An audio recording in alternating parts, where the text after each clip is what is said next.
Nimepata komenti nyingi sana kwamba pia changamoto hizi za sehemu za siri kwa upande wa wanandoa huwa zinawasumbua sana.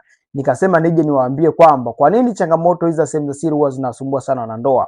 Hasa ni kwa sababu unakuta katika familia baba ana hii changamoto lakini mama anakuwa hana, au mama anakuwa na hii changamoto baba anakuwa hana. Kwa hiyo yule mmoja ambaye ana hii shida ndio ambaye huwa anapata matibabu, na unajikuta sasa baada ya kupona, kumbe hata yule wa mwanzo pia na yeye alikuwa na hii shida lakini tu haikuweza kujionyesha wazi. Kwa hiyo tatizo linakuwa linatengeneza cycle kwamba unatumia dawa unapona, baada ya muda unaenda kuchota tena kwa mwenza wako, tena vile vile tumia dawa, kwa unakuta kwamba changamoto inakuwa haiishi. Ukweli ni kwamba namna sahihi ya kuweza kuondokana maambukizi namna kama hii ni kuhakikisha wote wawili mnapata suluhisho. Hata kama mwenza wako hajaanza kuonyesha dalili, lazima naye apitie kwenye mchakato wa kuweza kupata dawa za kuweza kumsaidia.